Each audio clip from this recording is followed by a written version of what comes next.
A California man admitted sending a fake ransom demand while an elderly woman was still missing. Federal prosecutors built the case. He pleaded guilty. Many people expected prison. Instead, he walked away with probation. For Nancy Guthrie's family, it was another painful twist in a case already filled with unanswered questions. For many investigators and legal experts, it raised a different question altogether. If someone can deliberately exploit a family in the middle of a missing persons investigation and avoid jail, what message does that send to the next scammer looking for an easy target?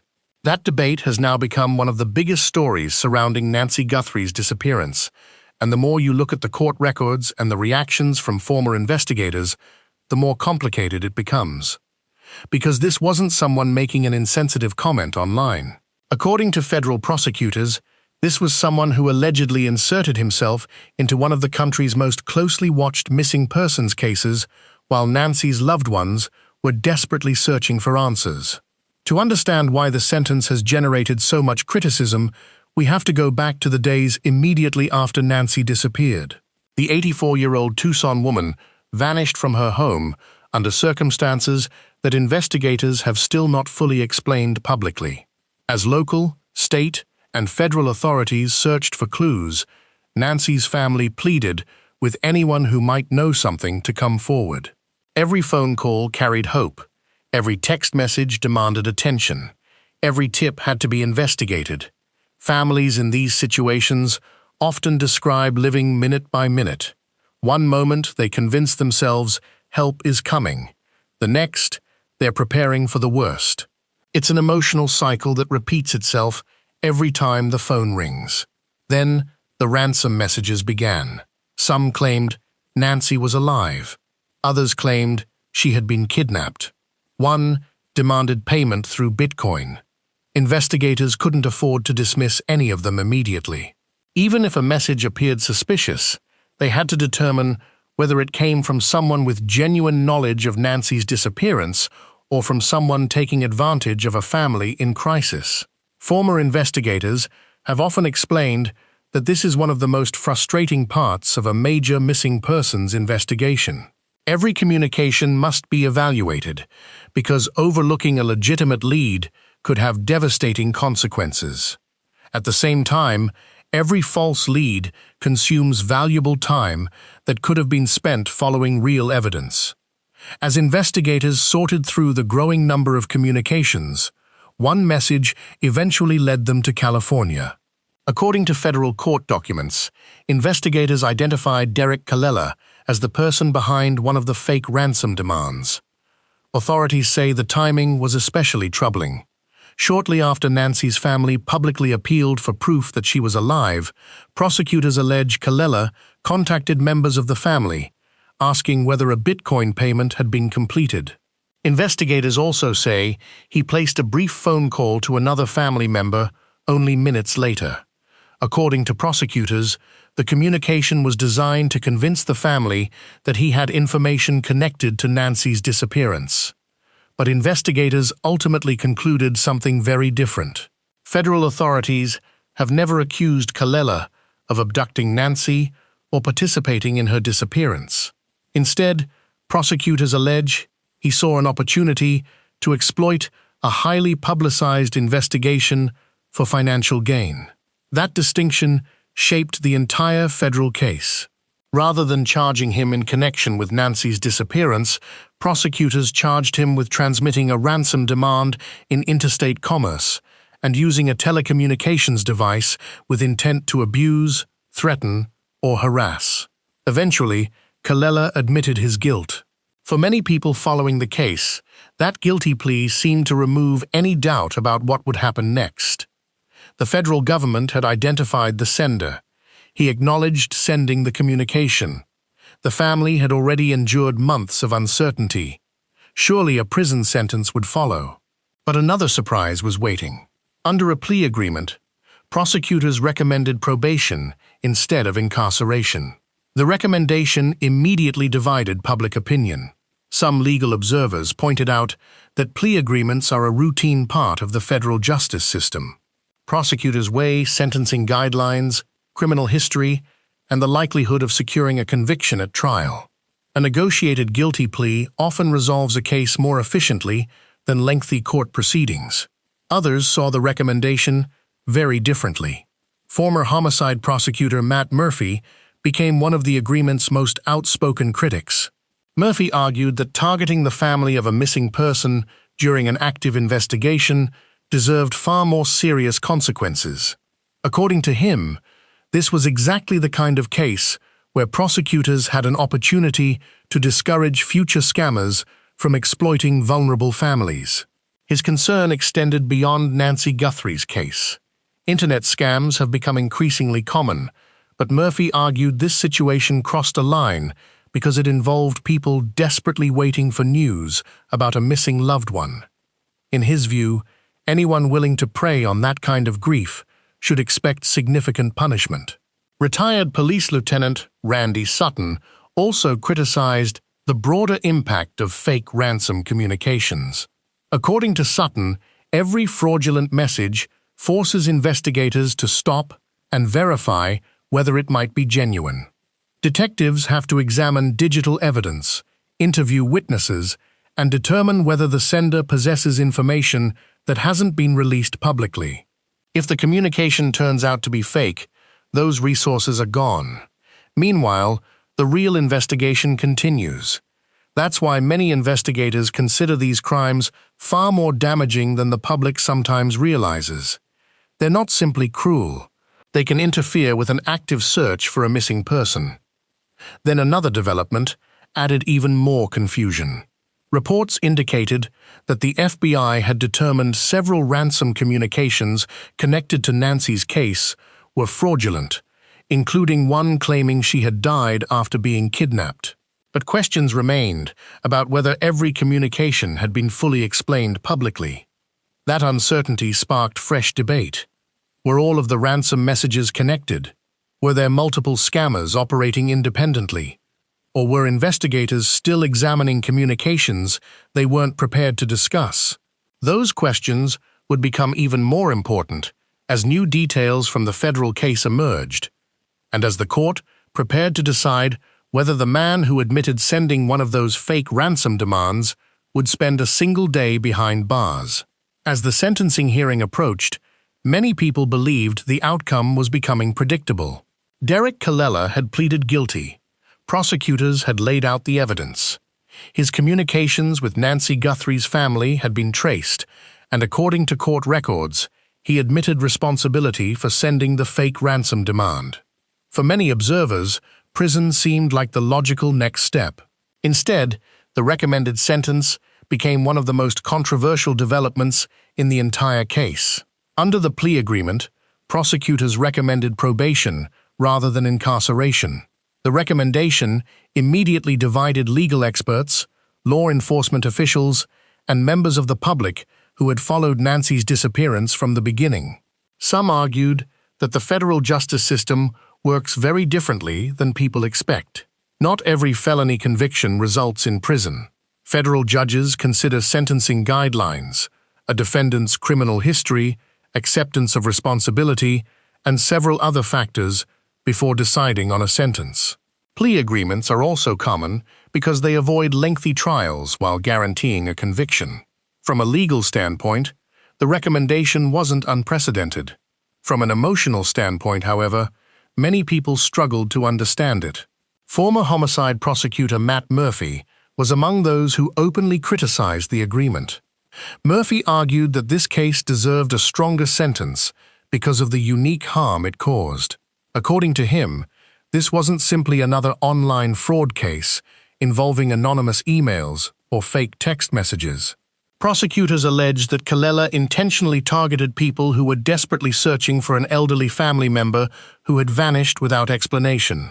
Murphy believes scammers constantly calculate risk versus reward. If they believe the consequences are minor, they're more likely to try again. That's why he viewed this case as an opportunity to send a message, not only to the defendant, but to anyone else considering exploiting a family during a missing persons investigation. Retired Police Lieutenant Randy Sutton reached a similar conclusion from a different perspective. Drawing on his years in law enforcement, Sutton explained that fake ransom demands create problems that most people never see. Each communication has to be investigated. Detectives must determine where it originated, whether the sender possesses information that hasn't been released publicly, and whether the message could somehow lead investigators to the missing person. That process requires time, personnel, and resources. If the message ultimately proves to be fraudulent, investigators can't recover those lost hours. And in a missing persons case, time is often one of the most valuable resources investigators have. Court proceedings revealed another detail that attracted attention. According to reports presented during the case, prosecutors informed the court that Kallela had violated the conditions of his release after testing positive for methamphetamine. The issue became part of the sentencing discussion, with treatment reportedly being considered alongside other factors. For some observers, that reinforced the argument for a harsher sentence. Others saw it differently, suggesting that rehabilitation should remain part of the justice system when substance abuse is involved. The debate reflected a broader question that courts face every day. Should sentencing focus primarily on punishment, or should it also focus on rehabilitation and preventing future crimes? Reasonable people can disagree, and in this case, they certainly did. While the legal arguments continued inside the courtroom, Nancy Guthrie's family remained in a far different position. For them, the federal case was never about solving Nancy's disappearance. It was about someone who allegedly took advantage of their fear while they were searching for answers. Months after Nancy vanished, they were still waiting for the phone call they had hoped would finally explain what happened. Instead, they found themselves following another court hearing, involving someone who had no connection to Nancy's disappearance itself. That reality underscored an important point. The prosecution of Derek Kallela answered one question. It established who sent one of the fake ransom demands. It answered nothing about where Nancy was or who was responsible for her disappearance. Meanwhile, investigators continued working through another challenge that often accompanies nationally known cases. False information spreads quickly. Some people contact investigators believing they have genuinely helpful information. Others repeat rumors they've seen online without realizing they're inaccurate. Then there are those who deliberately insert themselves into the investigation, whether for money, attention, or reasons known only to them. Every report has to be assessed. Investigators cannot simply ignore information because it seems unlikely. Doing so risks overlooking the one tip that could change everything. That careful approach helps explain why so many resources were devoted to examining the ransom communications connected to Nancy's case.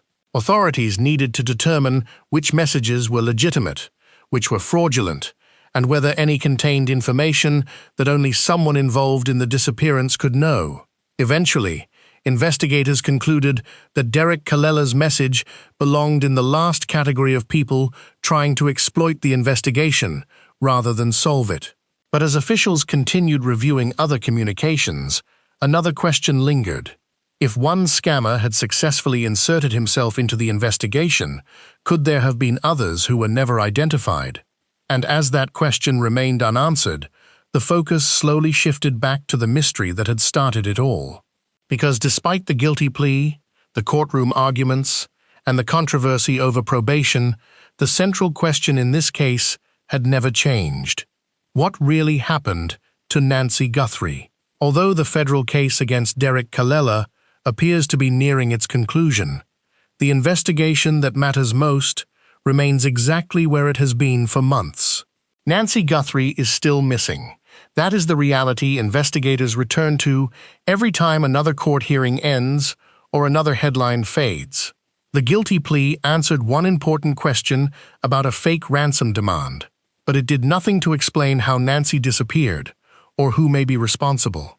Authorities have consistently maintained that Kallela was never considered a suspect in Nancy's disappearance. According to federal prosecutors, He simply inserted himself into an ongoing investigation, hoping to profit from a family's desperation. For Nancy's loved ones, that's a painful distinction. The legal case may hold someone accountable for exploiting their suffering, but it doesn't provide the answer they've been searching for since Nancy vanished from her Tucson home.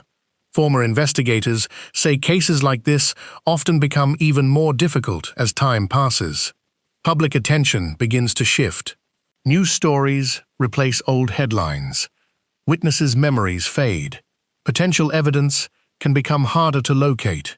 Yet investigators continue working behind the scenes, reviewing information, following new leads, and re-examining evidence whenever something new comes to light. High-profile disappearances rarely move in a straight line. Sometimes a case remains quiet for weeks or even months before one new piece of evidence changes everything. That's why law enforcement agencies continue asking the public to come forward with credible information, even long after the initial search efforts have slowed. Another lesson from Nancy's case is one investigators have repeated for years. Families of missing people often become targets.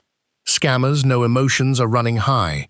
They know loved ones are waiting for any sign that the missing person is alive. That desperation creates an opportunity for people willing to exploit hope for financial gain. Authorities continue urging families to work directly with investigators before responding to anyone demanding money or claiming to have exclusive information. A legitimate witness doesn't need payment to tell police what they know. Someone demanding cryptocurrency or cash before revealing information should immediately raise concerns. That warning has become increasingly important as online scams continue to evolve. While Derek Colella admitted responsibility for one fraudulent communication, authorities have acknowledged that multiple false tips and ransom-related messages surfaced during the investigation. Not every person responsible has been publicly identified, and investigators have remained cautious about discussing other communications connected to the case. Whether additional charges will ever be filed remains unknown. For now, the legal spotlight remains on the plea agreement that allowed Colella to avoid prison. Supporters of the agreement argue that the federal justice system followed established sentencing practices. Critics believe the punishment failed to reflect the emotional harm caused to Nancy's family and the investigative resources consumed by the scam. It's a debate that is unlikely to disappear anytime soon. But regardless of where people stand on the sentence, nearly everyone agrees on one point. The real mystery has never been the fake ransom demand. The real mystery is Nancy Guthrie's disappearance. Somewhere, the answers still exist. Someone knows more than they have shared, whether that person is a witness who overlooked an important detail, someone who has remained silent out of fear, or an individual directly connected to Nancy's disappearance, is something investigators are still trying to determine. Cases like this have been solved years after they first made headlines because one person finally came forward, one overlooked piece of evidence was re-examined, or one new investigative lead connected the remaining pieces of the puzzle. Investigators are undoubtedly hoping Nancy's case will follow that path. Until then, every development, whether it's a court decision, a public statement, or a new investigative lead, becomes another piece of a much larger story that is still being written. The sentencing of Derek Colella may close one chapter, but it doesn't close the case. Nancy Guthrie's family is still waiting for answers. Investigators are still searching, and the question that has remained unanswered from the very beginning continues to overshadow everything else. What happened to Nancy Guthrie? As long as that question remains unanswered, people will continue following every development, hoping that the next one finally provides the breakthrough her family has been waiting for. What do you think about the court's decision to place Derek Colella on probation instead of sending him to prison? Do you believe the sentence was appropriate, or should the punishment have been more severe given the impact on Nancy Guthrie's family and the investigation? Share your thoughts in the comments below. If you're following Nancy Guthrie's case and want updates as new developments emerge, be sure to subscribe so you don't miss our future coverage.